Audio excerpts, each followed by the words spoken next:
In this video, I'm going to show you how to beat the YouTube algorithm in 2021. And it looks like this. Simple.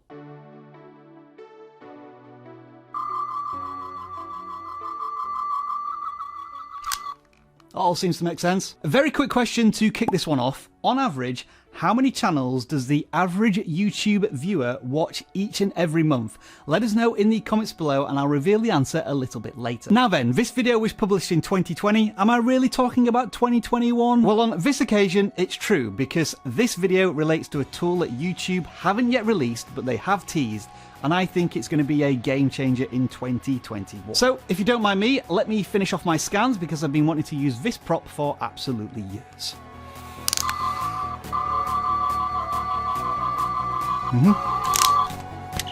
Wilson to Enterprise, one to beam up.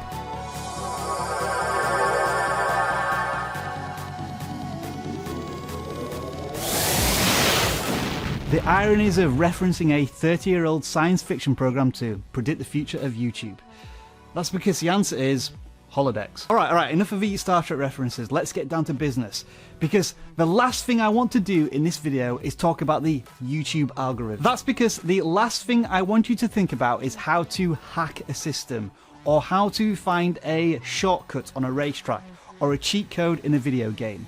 Beating the YouTube algorithm is a myth. YouTube has had 15 years to perfect its artificial intelligence that determines what the audience wants to watch. And it just so happens that your content may be considered in that artificial intelligence. There isn't a single deciding factor that determines whether or not YouTube is going to serve your video up to a particular person. It is based on millions and millions of data points at this stage. So it's your job to research that data, adapt to it and improve your content so that you send more positive signals to YouTube. And this is where the algorithm turns into something completely different. Your audience. So from this point forward, I'm not going to show you how to beat the YouTube algorithm. Bye everybody who's just switched off and you've ruined my watch time. Thank you very much. Instead, YouTube is going to show us how to build an audience. An audience that discovers your content and, most importantly of all, returns to your content. 200. That's the answer to the question I asked you at the beginning of this video.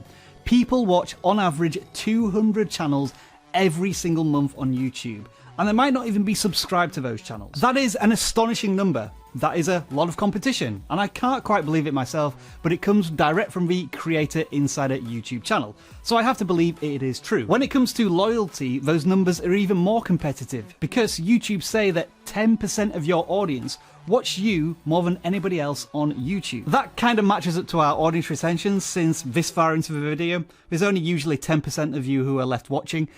But of those 10%, I love you. So viewers have different levels of loyalty when it comes to channels, and YouTube have divided them up into 3 categories. New viewers are those discovering your content for the first time. Casual viewers are people who watch infrequently and not regularly, and regular viewers who return to your content on a frequent basis. In this simple equation, of course, you want as many new visitors to your content as possible, and hopefully they enjoy your content and return for more. Casual viewers aren't going to do you any favours and probably send bad signals to YouTube. So where can we start to study this data, which is going to help inform us on how to build an audience? Let's jump into the YouTube studio.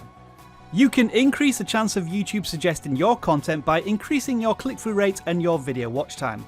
You've probably heard me talk about this before. The simple formula that will persuade YouTube to share your content more often. Better thumbnails and more watchable content will lead to more impressions. These analytics are already found within the YouTube studio, and they are the key to increasing new viewers. But now, we need to know how to convert these new viewers into return or loyal viewers.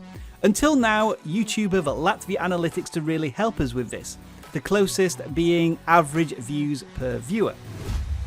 But eventually, hopefully in 2021, if not before, this is where we will find this new graph that will display both new viewers and returning viewers, essentially a measure of how loyal your audience is.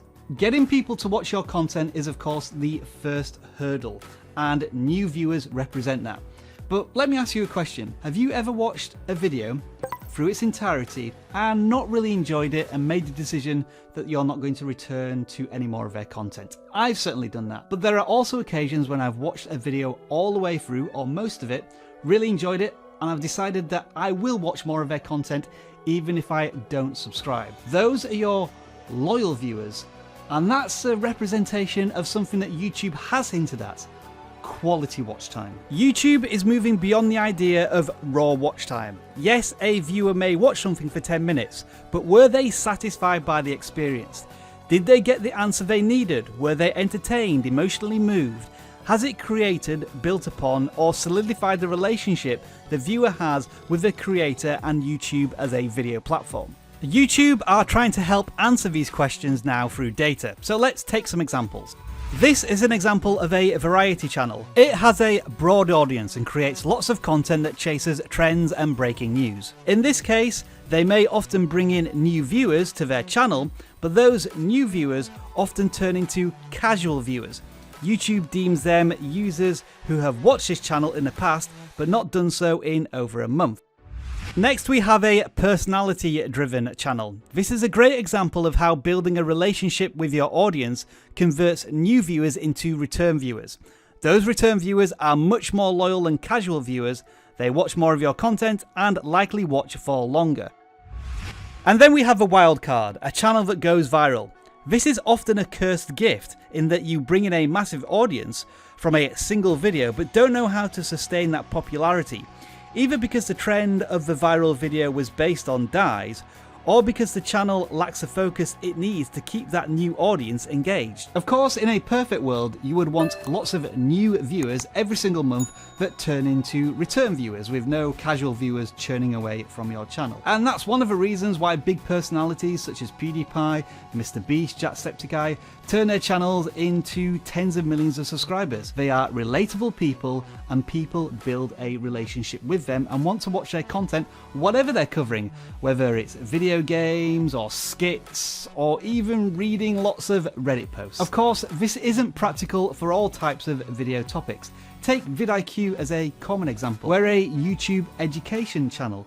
We provide answers to questions people are searching for on YouTube, and once those viewers have got the answers to those questions, it's up to me and my relatable personality to convince them to stick around for more content. Sometimes that works, sometimes that doesn't. But that's a reflection on what I need to improve in my presentation and video creation skills. It's likely that your channel falls into one of these buckets to some degree, and each one can prove to be successful, although hoping to hit a viral hit video after video is going to be a tough challenge. Anyway, with all of this data, YouTube suggests the following strategies.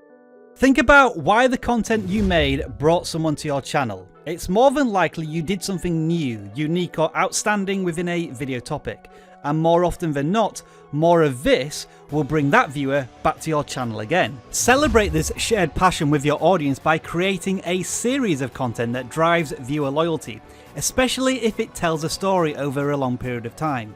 It allows your content to breathe and gives viewers the opportunity to get to know you at a deeper level. And finally, try to underpin all of your content with consistent value. As an example, here at vidIQ, from day to day, we talk about how to get more views and more subscribers, how to create playlists and customize your channel, but the value we promise throughout all of our content is creator-obsessed YouTube education. Now, that value proposition that we are committed to is likely the reason you found us in the first place, because you wanted an answer to a YouTube question.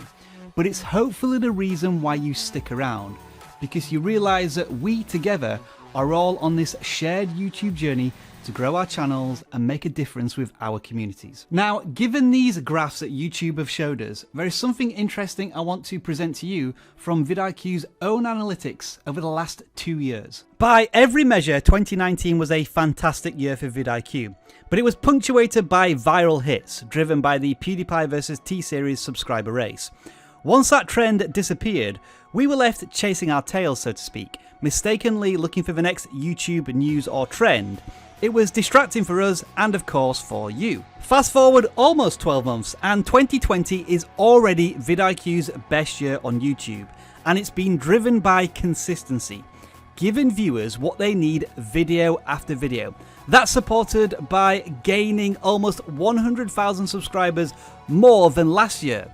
That's an indication of viewer loyalty. And remember, this is the key thing. Let's step back all the way to the beginning of this video. We didn't try to beat the algorithm.